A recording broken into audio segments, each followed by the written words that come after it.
నిర్గమాకాండము 2వ అధ్యాయం యొక్క సారాంశం. ఈ అధ్యాయంలో మోషే జననము మరియు రక్షణ గురించి వివరించబడింది. మోషే జననం మరియు రక్షణ. ఐగుప్తురాజు ఫరో హెబ్రీ మగపిల్లలందరినీ చంపమని ఆజ్ఞాపించిన సమయంలో మోషే జన్మించాడు. ఆయన తల్లి ఆయనను 3 నెలలు దాచి ఆ తర్వాత ఆమె వాని దాచలేక వాని కొరకు ఒక జమ్ము పెట్టె తీసుకుని దానికి జిగటమన్ను కీలును పూసి అందులో ఆ పిల్లవానిని పెట్టి నైలు నదిలో విడిచింది. ఫరో కుమార్తె ఆ బిడ్డను చూసి జాలిపడి దత్తత తీసుకుని పెంచింది. మిరియాము చొరవ. చిన్నతనంలో మోషేను జమ్ము పెట్టెలో ఉంచినప్పుడు అతని అక్క మిరియాము దూరంగా ఉండి గమనిస్తుంది. ఫరో కుమార్తె ఆ బిడ్డను చూడగానే ఆ బిడ్డకు పాలు పట్టడానికి అతని సొంత తల్లినే దాదీగా ఏర్పాటు చేస్తుంది. మోషే పేరు అర్థం. ఫరో కుమార్తె అతనికి మోషే అని పేరు పెడుతుంది. నీటిలో నుండి తీయబడిన వాడు అని దానికి అర్థం. న్యాయాధిపతిగా తిరస్కరణ.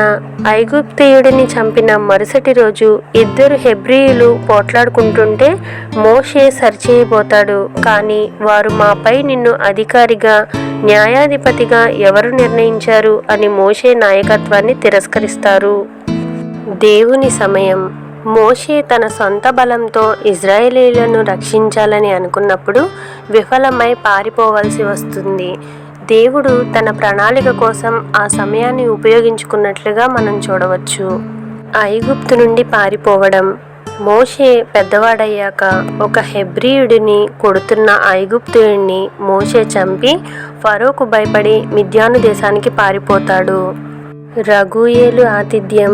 మిద్యాను దేశంలో ఒక బావి దగ్గర తన కుమార్తెలను కాపర్ల నుండి రక్షించిన మోషేను రగూయేలు ఆహ్వానించి ఆశ్రయమిచ్చాడు. మిద్యానులో మోషే జీవితం. మిద్యాను దేశంలో మోషే రగూయేలు కుమార్తె సిప్పోరాను వివాహమాడి గెర్షోము అనే కుమారుణ్ణి పొందుతాడు. రాజభవన వసతులు వర్సెస్ అరణ్యవాసం. ఐగుప్తు రాజభవనంలో సర్వసంపదలు అనుభవించిన మోషే మిద్యాను అరణ్యంలో ఒక సాధారణ గొర్రెల కాపరిగా మారిపోయాడు. ఈ అధ్యాయం నుండి మనం గ్రహించవలసిన మరికొన్ని ముఖ్యమైన విషయాలను ఇప్పుడు చూద్దాం. దేవుని ప్రణాళిక విలక్షణమైనది. ఫరో హెబ్రీల మగపిల్లలను చంపాలనుకున్నా అదే ఫరో ఇంట మోషే పెరిగేలా దేవుడు మార్గం సుగమం చేశాడు. తొందరపాటు పనికిరాదు. దేవుని పనిని మన సొంత శక్తి బలాలతో చేయడానికి ప్రయత్నిస్తే వైఫల్యమే ఎదురవుతుంది. మోషే ఐగుప్తీయుడిని చంపి పారిపోవలసి రావడం దీనికి ఉదాహరణ. నాయకత్వానికి సహనం అవసరం. ఒకప్పుడు ఐగుప్తు రాజకుమారుడైన మోషేను దేవుడు మిద్యాను అరణ్యంలో గొర్రెల కాపరిగా ఉంచి తగ్గింపును సహనాన్ని నేర్పించి సరైన సమయానికి ఆయత్తపరిచాడు. దేవుడు మొర ఆలకిస్తాడు. కష్టాల్లో దేవుడు మనల్ని మరిచిపోడు. ఇశ్రాయేలీయుల బాధను చూసి వారి ప్రార్థన విని దేవుడు వారిని విడుదల చేయడానికి కార్యం ప్రారంభించాడు. దేవుని జ్ఞాపకార్థం. ఐగుప్తురాజు మరణించిన ఇశ్రాయేలీయుల బానిసత్వ బాధలు తగ్గలేదు.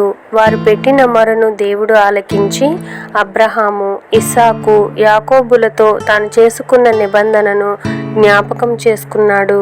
దేవుని నిశ్శబ్ద ముగింపు. ఇశ్రాయేలీయుల శ్రమలను దేవుడు చూశాడు. వారి ప్రార్థనలను ఆలకించాడు. ఇది రాబోయే గొప్ప విడుదలకు పునాది. అధ్యాయం యొక్క ముగింపు.